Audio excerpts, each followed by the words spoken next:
There is nothing wrong with your internet. Do not attempt to adjust your settings. We are controlling the podcast. We control the squealing and the screams. We can make your heart flutter, your eyes blur from tears, or sharpen your mind to crystal clarity. For the next hour, sit back. We are in control of what you hear. We repeat, there is nothing wrong with your settings. You are about to experience the awe and mystery known as the female mind. You are now entering the Fangirl Zone. Welcome to Sci-Fi Talk on the Fangirl Zone, a podcast where we discuss shows on the Sci-Fi Channel. I'm Steve. And I'm Sean Fangirl S, and today we'll be discussing episode 8 of Season 1, fingers crossed, of Resident Alien. Yes. Well, they haven't said anything, so I'm like, please let there be more. Yes, absolutely, because... It didn't say limited run, so no, I'm going to hope. It didn't. And what a freaking episode this was. Oh my gosh. I really liked it, and how we had, like, Harry and Asta kind of as one storyline, and then Darcy as another. Right. Because, like, we had some other people kind of thrown in, but those are our main points with this. And I thought these are two really powerful storylines. Oh, absolutely they were. And it's like, you want something to happen, you don't want it to happen. It's like, I don't know what to...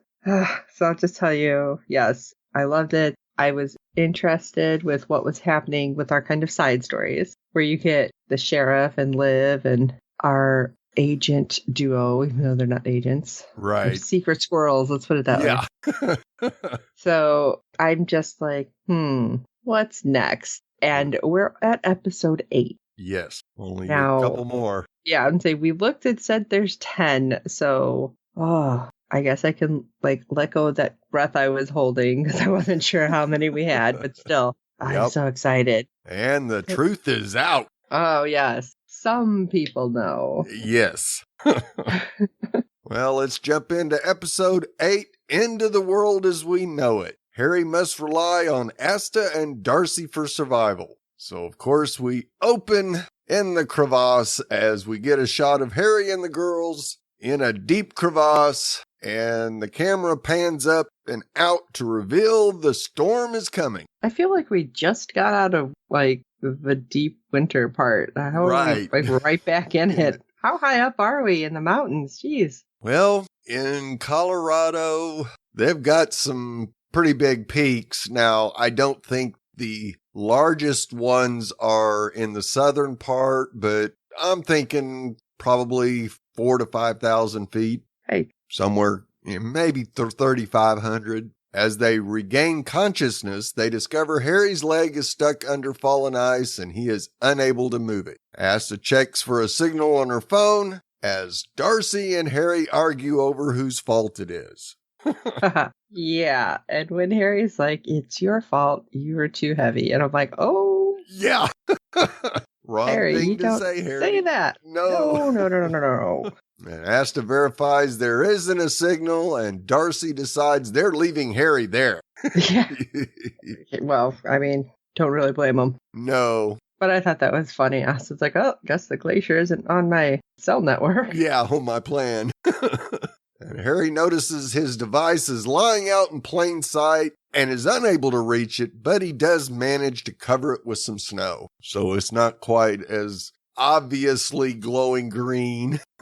See, I wasn't 100% if that was on purpose or like he was trying to reach it and accidentally covered it with snow and then just realized, oh, that's going to work. Yeah, no, I think he did that on purpose. That makes more sense. Yep. Now, Darcy attempts to climb to the ledge where one of the snow bills ended up. Harry notices that the cold appears to cause his appearance to revert back to his alien self. Ruh-roh. Yeah, when he looked at his hand, he's like, oh, crap.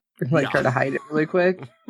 But that's confusing because it's like, all right, is it the cold? Is it because he's hurt? Because he couldn't move the snowmobile or the ice was on his foot. Yeah. The ice, which I thought was weird because, you know, he's supposed to be so super strong. Right. And so I'm like, what is doing it? I wonder if he was hurt worse at this point. You know, I'm like, is he hurt worse than we see? Oh, absolutely. It had to be because, yeah, you you would think, as strong as he is, he'd have been able to get his leg out from underneath that without too much trouble. Mm-hmm. And because he's not able to, then yeah, you got to think that he's definitely hurt worse than even he realizes at this point in time. Mm-hmm. So Darcy makes it up to the ledge where the snowmobile is and starts to gather equipment to help them escape when the ice gives away, sending the snowmobile crashing down, causing Harry and Asta to fall deeper into the crevasse and Darcy flying, but luckily she had gotten attached to the ice.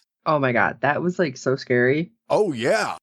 Because I've watched some like those movies with like mountain climbing or like this with the ice when they're scaling something and they're trying to tap in to get their ropes, and like when it gave way and she fell, like I don't know about you, but like my stomach dropped. Oh like, yeah. Oh. I'm like, this is why I can't ever do this. Exactly. As I'm actually wearing a shirt that says, let's go hiking. I don't hike.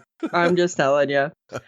But stuff like this, like every time I see it, like I have so much respect for the people who do it. Now, granted, I know she's an actor, but she's portraying, like, I think everybody's fear who does this stuff for real. Right. And it was just like, holy crap. It was so scary. Yes. And I don't know how the snowmobile didn't land on Asta or Harry somehow. Right, exactly. Yeah, you figure that when that happens, you just have to hold your breath and hope for the best. Because Darcy's going to get slammed into the ice wall. And yeah, it looked like the snowmobile was going to crush both Asta and Harry. So, and of course, we cut away before we find out. Yeah. Thanks for having me all stressed out for several moments. Right, because we go to the hangar, and as Harry's device goes dark after the fall, the ship in the hangar goes invisible, and David informs them that they have lost the signal. So the general tells David and Lisa it's time for them to go to Colorado and find whatever was flying that ship. Colorado's a pretty big state. Yeah, but I mean, I granted they had the location signal, yeah. But I mean, it wasn't a pinpointed signal. No, it was within a 50-mile radius. So that's still a lot of area to cover. So we go back to the crevasse, and Darcy is hanging in the air, apparently having been knocked out by getting slammed into the ice, as Asta crawls towards Harry, noticing a blue glowing goo coming from him. This can't be good. No, and that was like a lot. Yes. Harry tells her not to come any closer, and when Asta rolls him over, she sees his face partially changed and immediately moves away and wants to know what the hell he is. I was dying. Yes. Like, really, Harry, this is what you come up with, though? Yeah. So he tells her not to be afraid. He's not going to hurt her. Well, Asta wants to know what's happening to him, and he tells her he's allergic to snow bees and ice hornet. Now, honestly, because what we get, like, as this whole scene, well, as the rest of the episode plays out, and he tells us what's up with his stuff, I wonder if that's kind of a thing on his planet. Since he was able to come up with it kind of quick, and Harry is not exactly the quickest. Right. You know, because he was shopping for snow earlier. Right, exactly. Well, Asta demands to know what's happening or she'll lose her shit, and Harry comes clean. I think that's only fair. I mean, yes. He tells her that he's an extraterrestrial and asks her not to tell Darcy, but she tells him it'll be difficult due to your scales. You're right. I'm like, would he get so offended by the scale comment? But let me tell you, because he starts to explain things, and I know you're going to go into it, but I don't know about you. I started to think about Ethan. Yes. Because Harry informs her that they don't have scales, and it's the reptilians that are trying to take over the universe and are using Earth for hybridization. And yeah, wouldn't that be funny if Ethan was actually a reptilian? But they like couldn't tell, right? Like, you know, that each other was. And of course, everybody knows the tinfoil hat theory about lizard men anyway in Washington. Yes. So, not that we're saying there's tinfoil men in Washington. Right. Yeah. That's not what I'm saying, people. No. Asta asks why he's changing, and he tells her about their ability to mimic other forms and that he is too weak and is changing back. Well, Asta figures out that blue glowing goo is Harry's bleeding, which Harry confirms. This ain't good. So she goes and No. gets the medical kit from the snowmobile. Thankfully, it's still there. And tells Harry that him being an alien explains a lot. You'd think? I would have thought you picked it up earlier, but okay. She asks why he's here, and he tells her that his ship crashed and that he's been searching for something he lost up on this mountain. Asuka asks if it was something to phone home, and Harry goes, "How'd you guess?" I love it. And then she actually explains about the movies. Yeah. And he kind of looks at her like, wait, there's movies about aliens? Yes. And all I thought about was Doctor Who. Yeah. You have a movie entitled Alien? No wonder everybody hates you. Yes.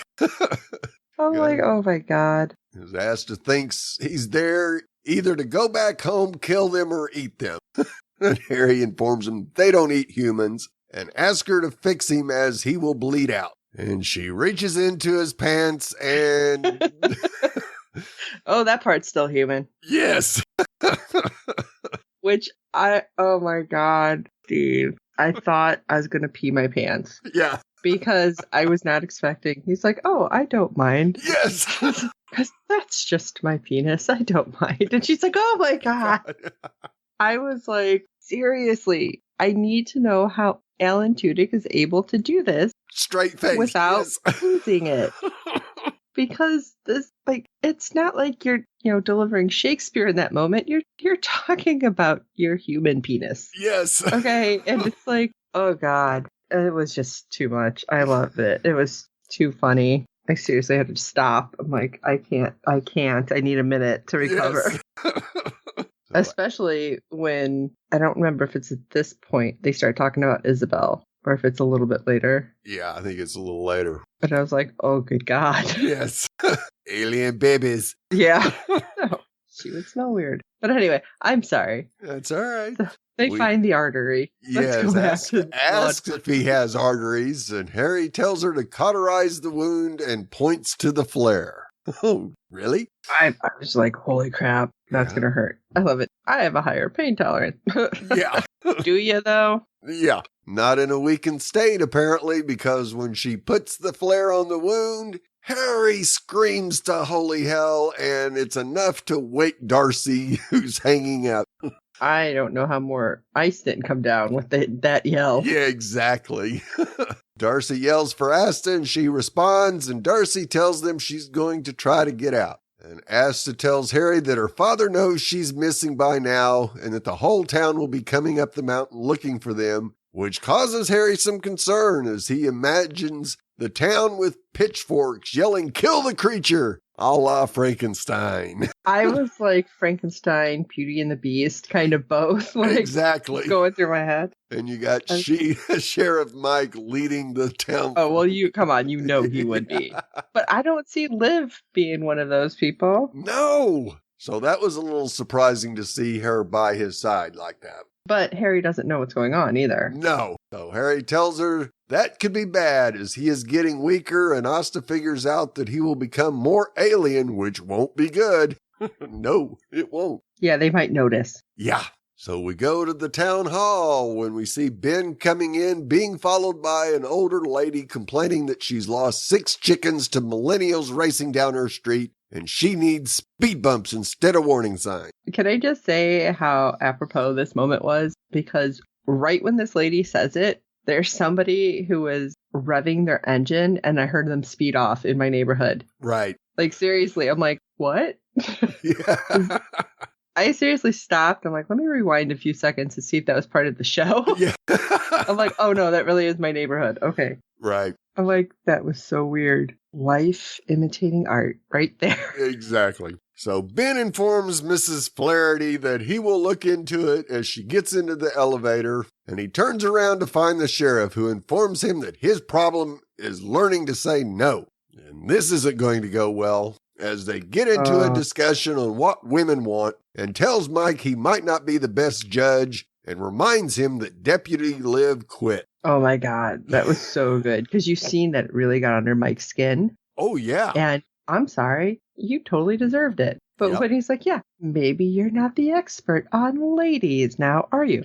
I was really hoping it wasn't going to go back to whatever situation got him there other than his dad. Right. Because we'd just gotten like that little kind of throwaway line earlier. So I'm like, oh, don't say something that bad you can't take back. Right. But about Liv, I'm like, yeah, you deserve that one with Liv. Yep. And of course, it's funny. Mike is just telling, you need to take charge and you need to decide what restaurant you're going to and you need to order for and all this other stuff. And you just go, yeah, I can see this going poorly if he takes his advice. But then we get them going into their own offices, slamming the door and back and forth with the shades. Oh my God, with the shades.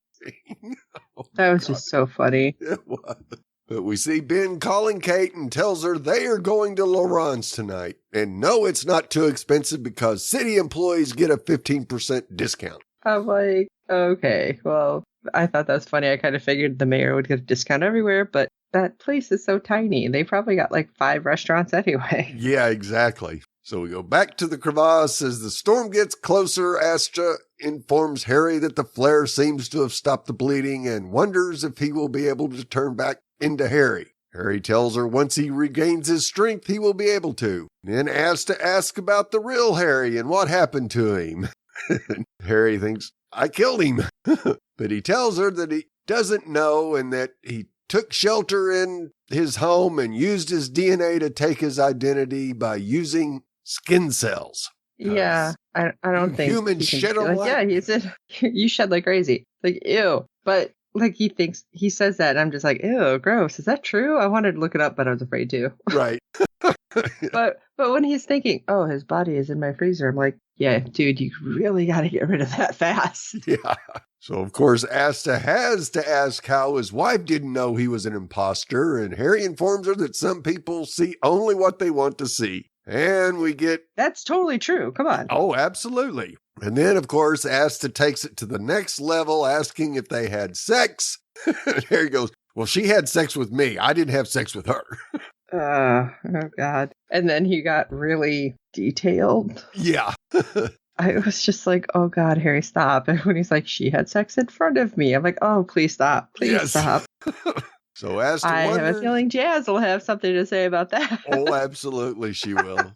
And Asta wonders if she got pregnant, and Harry informs her that she didn't. Otherwise, she would have started emitting a sulfuric scent and then split open with hundreds of babies. What? Alrighty, this sounds a little odd, but aliens apparently have different ways of reproducing. I don't think very bug-ish like, yes. I guess. So Asta asks if when he told her that his wife died, that was actually true. And Harry informs her that they don't have gender, but his mate died after burying their offspring. I thought this was sad. Yeah, it was. Because when he explains how, yeah, this happens. Because, yeah, they split open and our babies come pouring out. And I'm thinking, what? Yeah. And yeah, I guess you don't get attached. But, oh, God, it was just like, it got worse because when he's like, we don't have feelings, and then everything kind of pours out. It's like, are you sure? Right. Well, he tells her that he doesn't have feelings, but once he took human form, he started to have feelings,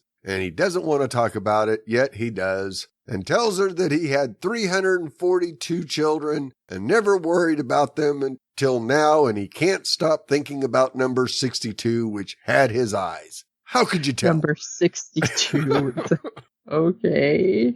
Of course, Asta mentions that having one is complicated enough, and he tells her she shouldn't worry about Jay as their offspring are sent to the desert to see who can survive. Yeah, like they're torn apart and da-da-da. I was like, what? Yeah. What the hell? I guess that's why you have to have so many, but my God. Yeah. You do not have a normal life, do you? No. And he tells her that Jay is strong and will survive and that he's glad she knows about him. It's hard to keep a secret. And Asta tells him it's human nature that nobody wants to hide who they really are. I still had a feeling like Asta was somehow not human in this moment. I don't know why. Right. Like, well, she's had a much different upbringing than a lot of people because she is Native American. And it was just like really weird because I don't know. Did you get that feeling or not really? It's just not really. Yeah, I knew that because she was Native American, she would be more likely to accept Harry as an alien than almost everybody. Now, not all of them did, as we see later with her dad. And we see Darcy making it up slowly as she apparently hurt her right hand and eventually falls back to the ledge. This can't be good. I wonder if she broke it. I think so, because she wasn't able to really use it at all. And she was having to use her left to use the pick to get up the wall there. So it was very tense. Again, every time they go back to her going up, I'm like, oh God, they're gonna die. I'm like, this is only episode 8. They can't die. Right. Not yet. Yes, we go back to the sheriff's office, and Mike informs his new deputy, some old retired guy, that they need to check in to the break in the school's science lab. Ben comes in with a box, and Mike wants to know what he's doing, and Ben informs him that he was asked to gather some of Liv's things. Oh yeah. Deputy Liv's thing. I don't know Deputy Liv. Exactly. Oh, God, Mike, you're such a child. Yes, Mike notices that Liv is standing outside the office, but she's not talking to him and has Ben relay the message that she's enjoying her life now. And the smirk that Liv gives Mike as she leaves is just priceless. That's because, I'm sorry, I don't know how he made it to this point, because he comes off so dumb. Yes. I'm so happy I got little cartoon birds flying around my head. Yes. And that's when she smirks, because she's like, tell him that means you're like unconscious or something. Or been hit in the head. And that's when she smirks. And that's when I'm like, you know what? You deserved it. Yep. Mr. Absolutely. I can't even checker mate or whatever he said. Yeah, you deserve it. Yep. So we go back to the crevasse where Harry asks Asta why she's helping him. And she tells him that she was taught that living things are connected and every being matters. She notices he's running a fever and his face is becoming more alien. Harry asks if he's becoming more ugly to her, and she says no. And she grabs a backpack off the snowmobile and pulls out a water bottle and gives Harry a drink and starts wiping his face with cold water. Harry explains that Max was afraid of him and that he has a very rare genetic trait that allows Max to see him in his true form. Well, Asta says that must have been scary. And Harry agrees, thinking that people would start believing him. And Asta says, well, no, not really for you. Scary for Max. And of course, Asta says, well, if you were so scared of being caught, why did you become the town doctor? Well, Harry really didn't have a choice. They asked, and he was concerned and cornered, and they would have suspected something if he said no. So he thought. Yeah. See, I still, even though in this next moment, Asta disagrees with them. Right. Saying that, oh no, you're more drawn to humans than you think. I really feel that no, if he'd have said no, they would have been like bugging him and constantly there and. Oh, absolutely. Really suspicious. Yep. I agree. So I 100% agree with Harry in this moment. Yes. And Harry starts to choke and pulls up his shirt, telling Asta that his breathing duct is filled with blood and she needs to clear it. Oh, God. And Asta just freaks, telling him she doesn't know how to do that. I love it. Wait, I need a visual. Yes. Which I know we'll get there in a second, but thankfully Darcy's flask is there so she can sterilize her hand. Yeah. I'm just like, oh my God. All right. And then Asta gets another surprise as Harry's little arms grab her arms as he tells her to go slowly to avoid the teeth. Teeth! Okay, I did the same thing. I'm like, wait, did he just say teeth? Yes, he did. And she tells him that he really owes her for this. She kept it together really well because, yeah, I think at this point I'd have lost my shit. Right. So, of course, she puts her hand in and feels the teeth and asks for a visual. And Harry replies with Mr. Hurley's prostate. Oh, no. Yeah, it's like, oh, God. Okay. Wrong visual, I'm glad Harry. we don't know about that. That's all I'm saying. But Asta pulls out a glob of blue goo, which works, and Harry thanks her and tells her she doesn't have to go back in which she replies she's not as she takes a swig from the flask. Yeah, this wasn't for you this time. Yeah. We go up and see Darcy lying on the ledge, and she thinks about a video she made earlier about her dying and how the guys are probably really sad. Dr. Ethan and Liv was her rock, and to Mike, who she accidentally shit in his car thinking it was a guy at the town hall who made a racist remark. I was like, oh, damn, okay. Yeah. And she apologizes to Judy for terrorizing her cat and is sorry. Wait, doesn't she say it's self-defense? Yeah. And she's sorry for not being able to save Asta as she can't really leave without her. And she rolls over and you think, don't you dare die, Darcy. This is not acceptable. I was really starting to like, oh my God, this is going to happen. I can't deal with this. Right? Because we're so close to the end and almost every show on Sci-Fi loses characters. Yeah, I really, really didn't want this to happen. No. I was scared. Harry tells Spoiler alert, she's not dead. Yes. Harry tells Asta she should climb out of there and leave him as it's survival of the fittest. And Asta tells him that he doesn't have much faith in people, and he tells her that she doesn't either. And then she mentions that she used to as she was on a path, then off, and now just trying to get back on again. And then Harry awkwardly explains a movie that he saw about monkeys and... I love it when she's like, Planet of the Apes? Nope. Ends up being and when Wizard he goes of Oz. on, yeah, when he goes on, I'm like, oh, okay, that makes sense. And you think it's going to go, I want to say good. Right. With his analogy. I'm like, oh, wow, he finally got one right. No. Until. Yeah. Because as he's going and explaining it, I'm like, okay, well, wait, hold on. You're not paying attention. But then again, he laughed at Dracula. Right. But when Asta's like, oh no, the monkeys were the bad guys. And he's like, well, not to them. Right. And all I kept thinking was, how many shows do we hear that from now? It's like, you're the good guy in your own story. Absolutely. And it just really made me think about that. I'm like, all right, first of all, never really thought of the flying monkeys as good guys no matter what.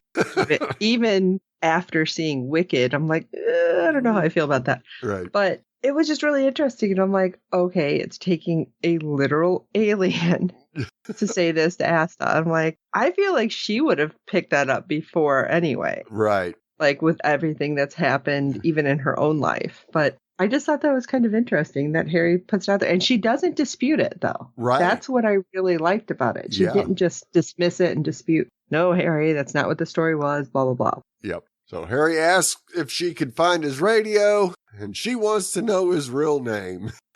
And after I thought she was going to try it. Yeah. No. But after he tells her, she decides to stick with Harry, because it is just a combinations of squeaks and clicks and all of it. Unpronounceable. And what was it? It's basically a hiss. My friends call me, and it's like a hiss. Yeah. It's like, okay, let's go with Harry.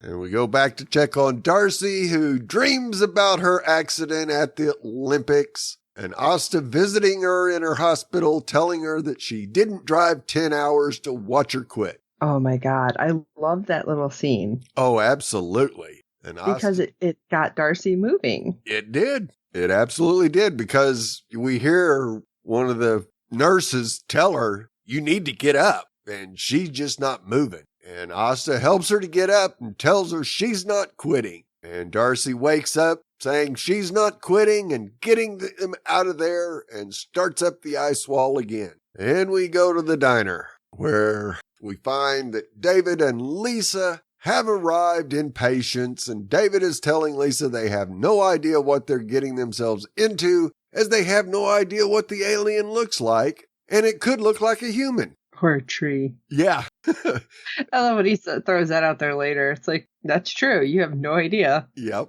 Grandpa Dan fills Lisa's coffee and asks if they're just passing through. Lisa tells him they just eloped and are going to see her father-in-law. Dan warns them there's a storm coming that could shut down the pass. Now, again, with this, Dan gets feelings about people. He can read them. Right. How did he not get, all the red flags going off with her? Exactly. And maybe he did, and we just didn't get to see him tell anybody about what he thought of them. And maybe we'll find that out later in the next couple of episodes that, he'll see them and tell Asta, hey, they're still here and they don't seem right.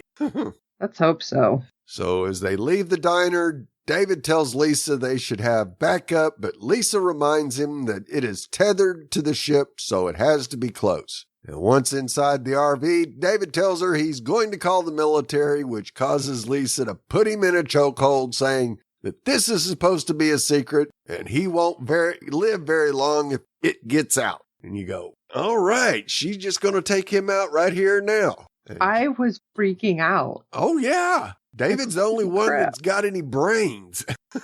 Now, just before she chokes David to death, one of the flyers Liv drew lands on the windshield of the RV, which causes her to let him go, saying, "You thought we'd never find it." We go back to the crevice as night falls and the storm's getting closer, but Darcy is making her way upwards as she looks up and sees the storm arriving. That was so ominous. Yes. If I looked up and seen skies like that, I'd be like, oh, gonna be locked inside for several days now. Right. And we cut to the diner and see that it's raining and storming, and Dan calls Asta's phone but gets her voicemail. Well, of course he does. She's on the mountain. We return to the crevice. In the mountain at this point. Yeah. As Asta returns telling Harry she wasn't able to find his radio, and he tells her they have to find it or it'll be lost forever. She tells him she's sorry and hands him a heating pad, but Harry informs her that his planet is freezing and the cold is helping him recover. Interesting. See, that's why I was confused from earlier when it's like, is it the cold messing him up? Right. Or is the cold going to help him? And if it's helping him and he's running a fever, I'm like, I don't know. Would it be better to take off his jacket, let him lay in the snow? I was like, okay, I don't have kids. I've said that multiple times. Right. So when I have a fever, I basically cry. So, I mean, it doesn't help at all. So if I'm trying to help somebody who has a fever, I'd be like, I don't know what to do. Do I pack snow around you? Do I make you warmer? Right.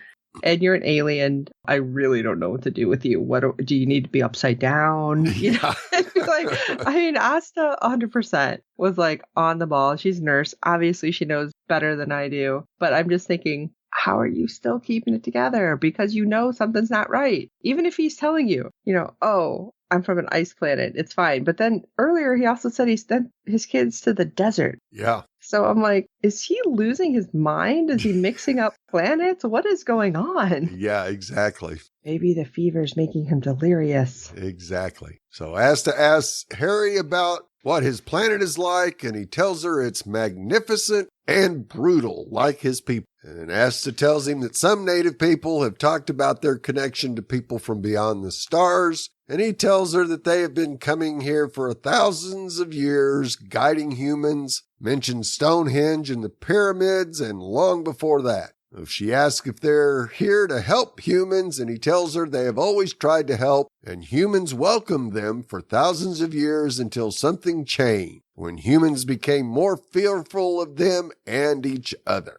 Ask her why did they come this time, and he tells her they have been monitoring changes on the planet and humans aren't doing good enough. Harry tells her he needs to find his radio so he can ask for help. Asta asks how bad are humans doing, and Harry compares it to a chicken who lays her egg the right amount of time and gets a perfect little chick, but if it ignores it and leaves it in the sun, it stinks, and the Earth is the second one. So, in other words, yeah, they don't think we're not doing so good. taking care of our planet whatsoever. So Asta grabs the portable shovel, telling Harry she's going to dig for that radio. We go to Laron's restaurant, where we see Ben and Kate are looking at the menus when the waiter asks if they're ready to order. Of course, Ben is being Sheriff Mike as he orders for both of them, and Kate tells him that's sweet, that he's ordering for her, but she'll have the lamb. And Ben tells the waiter she'll have the chicken and reaches for her menu as she tells him she doesn't want the chicken.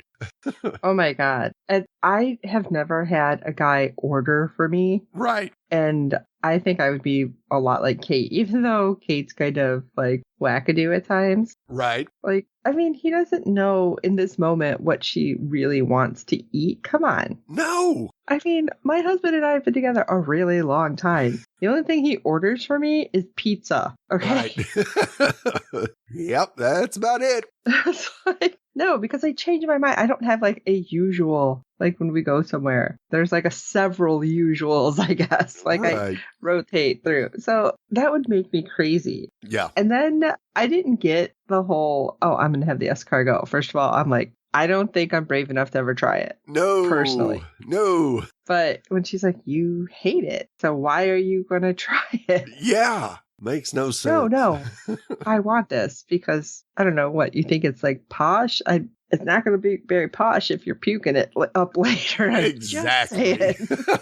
Order what you like, man. Yeah. She tells the waiter to order him a steak, and he tells him no, he wants escargot. Yeah. Yeah. So we go over to the sheriff's office, and Mike is looking at a file when Dan comes in and informs him that Asta didn't show up for their weekly dinner and is not answering her calls. Well, of course, Mike has to pop up. Oh, you just got stood up for a younger guy. Oh, you have the heart of a very dark person there, Mike. Yeah, dude. It's like if you, I don't know, had the kind of rapport with him, like to joke, I can get that. Yeah. But like he just said it like, no, she just stood you up for a young guy. Yeah. You know, it didn't sound very jokey to me. No. And we've seen him overreact to when Max was thought to be missing and underreact here. And it's just like, come on, Mike. So Dan reminds Mike that they're both in the military. And when you have a feeling, you trust it. Something's wrong. And that gets Mike's attention. Surprised. Yeah.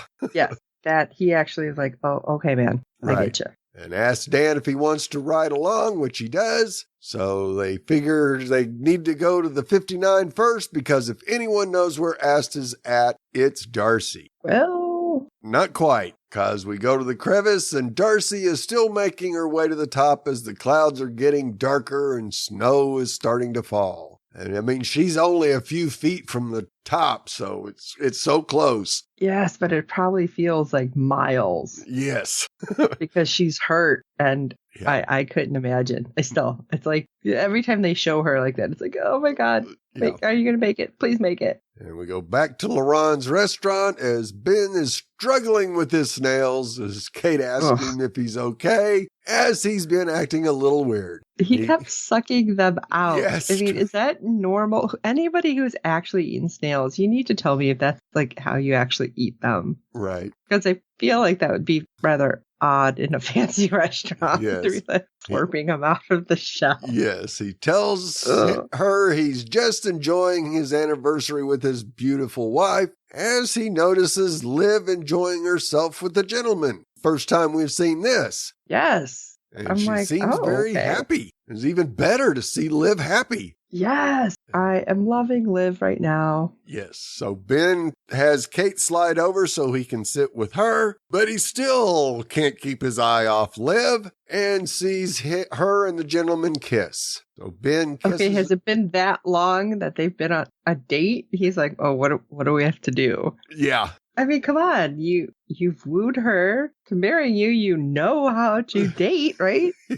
You know how to kiss your wife. You would think. Ben Maybe he's a lizard person. Yeah, kisses her neck and goes in for a kiss, but Kate stops him as he's got a cut on his lip from the shell. So that upsets Ben and he moves back to where he started as Kate won't kiss his blood.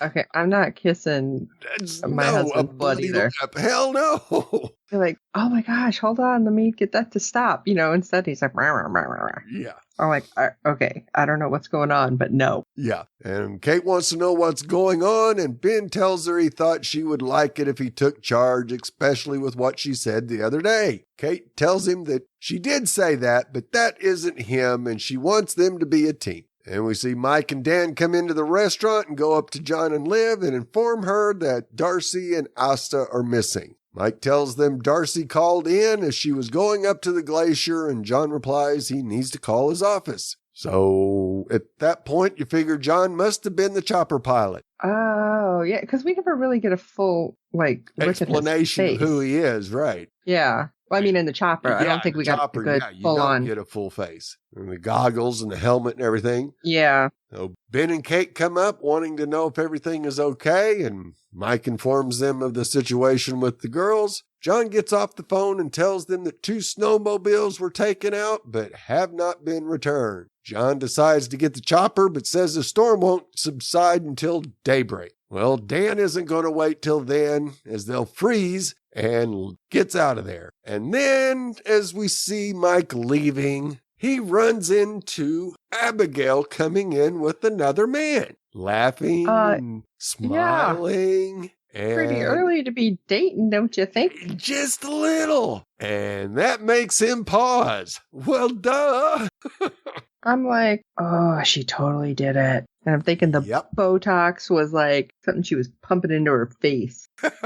Yeah, because this man was a little bit younger than her. Mm-hmm. So, that's probably what's going on. So we go back to the crevice as Darcy makes it out, hooks equipment to the snowmobile and then to herself and tosses the rope down. Asta tells Harry that she knew she would make it out and wants Harry to go first. He coughs up some more blood and tells Asta that she will see him as an alien, and Asta tells him she won't. And we see Darcy struggle to pull Harry up with only one hand. And as we see Harry getting close, we see that he's got a ski mask and goggles on so she can't see his face. I did not know how they were going to pull this off. No, I didn't either. And when I saw it, I went, oh, Asta, you're so smart. That makes one of them. Yes. So we go back to Laron's restaurant. And we see Kate in the bathroom realizing that there isn't any toilet paper in her stall and asks the lady in the next stall for some, which she receives. Kate comes out and thanks the lady, and Lisa tells her that ladies have to stick together and asks if she lives in town. Kate tells her she does and that her husband is mayor. Lisa tells her she just moved here and doesn't know anybody, so Kate gives Lisa her number. Kate introduces herself, and Lisa introduces herself as Sarah Houston. It's going to be hard keeping up with all her names. I'm sure Lisa isn't her real name. Right. I'm not introducing myself to people in the bathroom and giving out my number. No. Maybe she's psycho, and then you're telling her about your kid. It's like, you guys really are trusting in this little town. Right. And she just, So Kate excuses herself as they have to get to the babysitters, and Lisa asks about her children. Kate informs her that it's just one child named Max. So now Max isn't safe either, because I'm sure Max's name was on the flyer as well. So it was. They when it hit like the windshield, it didn't say call Max. Yep. Yeah. So now she's got a phone number to Max, and I'm sure it won't take them no time at all to find out what that address is, and they'll be snatching Max in no time. Oh my gosh, no. Yes. I didn't think about that. Yeah. So we see Darcy driving Harry's truck as Asta and Harry are in the truck bed, and Asta calls her dad. Dan asks where she's at and that he's coming to get her, but Asta tells him she's all right, but is going to need his help. Darcy pulls into the clinic and asks how Harry is, and Asta tells her he's not good and go get help. So when Darcy goes inside, Asta jumps into the front seat and drives off. What the hell's going on here? So we see Darcy and the nurse come out with the wheelchair, but Asta is gone. And we see Dan going into the diner and calls for Asta. He goes into the kitchen and sees blue goo all over the place, wondering what's going on, but follows the trail. He opens the freezer to see Alien Harry on the table with Asta telling him, hey. And Dan says, oh, hell no, and closes the door. I thought that was hilarious. It was. Nope, I'm going to nope right out of here. And Asta follows him out, and Dan questions what she's doing with that thing. And Asta finally gets her dad to say alien, and she informs him that it's someone they know. Dan at first thinks it's a mayor, but Asta says, no, it's Harry. And Dan tells her that she wanted him to get a yearly checkup from that thing. And we go into the freezer, and Harry admits to himself that he allowed himself to become too human, and that's why he couldn't complete his mission, and he's a failure. And he's like thinking this as he's staring at the fish. It's like, yes. Oh God, are they supposed to be like related too? Yeah. Asta tells her father that she needs his help or he will die, as Mike comes in looking for Dan. and he tells her he will help if she trusts it and keep it away from the fish. Dan informs Mike the girls are back and they took Harry to the clinic as he had gotten into an accident. Mike asks if he's okay as he looks like he's seen a ghost. If you only knew, Mike. Dan tells him it's just the worry, and Mike starts to leave. He calls in to have everyone stand down on the search as the girls made it off the mountain and leaves. But at first, when Mike's like, oh, fire up the grill. No, dude, it's closed. Yes. No. Go home and cook. Yeah. Sorry, when he said that kind of irked me. Oh, absolutely. I'm like, no.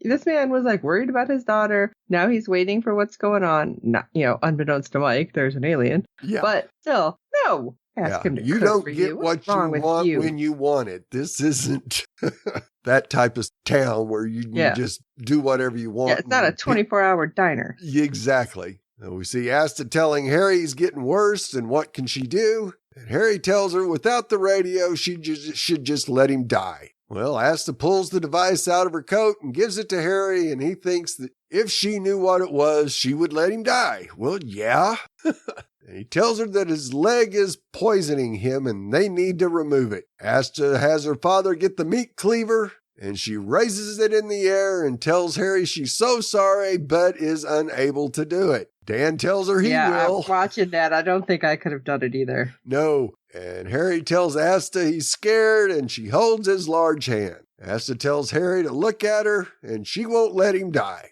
And Harry thinks no one is dying today, but tomorrow all 8 billion of them will, as Dan takes off his leg. I'm assuming he took off his leg. Yes. Because all we see is him raise the cleaver. We didn't see the leg, and what'll be funny is it'll just regrow back. I was wondering if we think it's going to. Yep, I think so. I mean, it kind of would be awkward otherwise. Like he lost his leg.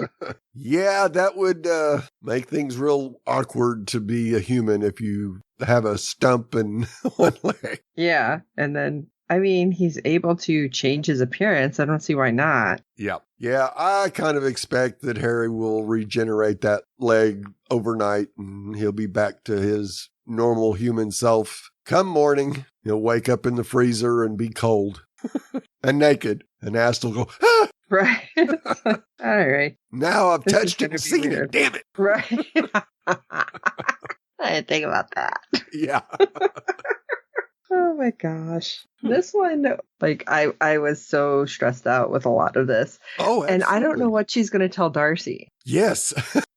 Like, that's really got me, like, what is she going to tell her? Yeah. And will it be good enough for Darcy to buy it? Oh, well, this one was something else. All right, Steve, do we have any feedback about this episode? Oh, we sure do. Our friend Jazz has provided us her thoughts on this episode, so let's hear what she thinks. Hi, this is Jazz with a review of Resident Alien Season 1, Episode 8. I thought Asta took it very well that she had become friends with an alien who now looked partial human, partial alien. And it's good that he now has a friend other than the 2 kids who know who he is and seems to accept him, at least for now. I love that the mayor turned out to be fighting with Mike the cop because he totally deserved it. And it's nice to see him having a backbone and annoying the cop because he's just a jerk. Actor's great. The character brings conflict to the show. We'll put it that way. I did mention earlier in a review about how when Harry and his wife got together, and so what about having alien kids? And I guess I was right, because they actually mentioned it in the show, and it's kind of gross that they sort of have a locust type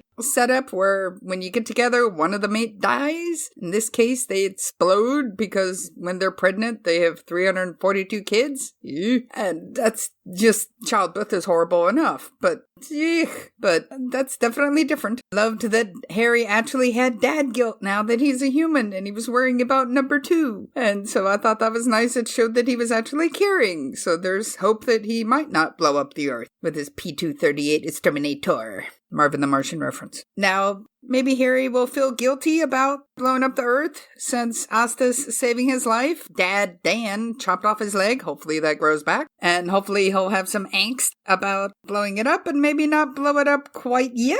And maybe help take care of the people who are loitering around the town and might knock off Max and his family since they know about the alien. You never know. It's a possible plot point. You know, I love that Liv actually said, "See you later, alligator," to Sheriff Mike. And hopefully she'll run against him because, you know, he's just a jerk who evidently shot at a cat and winged him. So I would sue him too if you hurt my fur kid. So couldn't have hurt to just get a ladder and get the kitty. But no, you have to wing him. That's just wrong. I was grossed out to learn that breathing ducks have teeth. Yuck. That is a true friend right there. Yuck. Asta and her dad saved his ass, and so that should be taken into account. I did find it interesting that in the last episode, or maybe the one before last, wherever the family finds out that she has a kid, she says, "I don't want you to have to raise another kid that's not yours." So maybe Asta is adopted. So I thought that was a very interesting tidbit that I had forgotten to mention earlier. Darcy kicks ass as the best friend and supporting her best friend through thick and thin. And, you know, you don't want to live with your best friend. I could totally relate to that. And I thought she had a great role here and was able to show to be strong and supportive instead of just the drunk who runs a bar. You know, I really like her character now. I think that's very cool. Abigail, who's the wife of the doctor who died, wasted no time in dating somebody, because that's who the Sheriff Mike said hello to when she walked into the restaurant with a Valentine's Day date. Unfortunately, Harry's species is really good at being brutal and lying. The starfish thing that he has on his face, maybe a version of the starfish came to our Earth through an asteroid and helped develop some life. Maybe a planet near his blew up or something, and that's why he was able to talk to the octopus, because they were somehow related, since he called him cousin. Those are possibilities. I love the Agent Alien cameo, you know, in the end for the preview episode. I thought that was very cool. I totally think that that's awesome. Maybe Asta will actually sit Harry down once he gets better and show him the movie E.T. Phone Home. Really enjoying the show. I hope that Dan really cleans up his restaurant freezer really, really good along the other areas that were blue. So it makes sense he would be able to see him too. Funny how he saw him and Asta didn't. Maybe it's because he's older. But anyways, love the show, love the podcast. Talk to you later. Bye. Well, thanks a lot, Jazz. We really do appreciate your feedback. Yes, thank you, Jazz. And yeah, there was so much going on. Yeah. And I 100% agree with the teeth. It's like, I didn't know if it was supposed to be an extra mouth or if it was near the breathing duct or what, but I was like, oh. Right. Yeah, I don't think I'd have been as cool as Asta, I'll be honest. No. Yeah, because she was pretty mellow with the whole thing. Yeah, she handled it pretty well, but I kind of thought she might because of her heritage. I mean, she sure handled it a whole lot better than Dan did. Yeah, that's true. As his first words were, "Oh, hell no." Maybe he was upset by all of the glowing blue in his kitchen. Maybe that was it. I don't know. True. And yeah, there's no doubt that Darcy is definitely growing on everybody. I mean, as soon as she walked out on Ethan with his plate of food, that had me.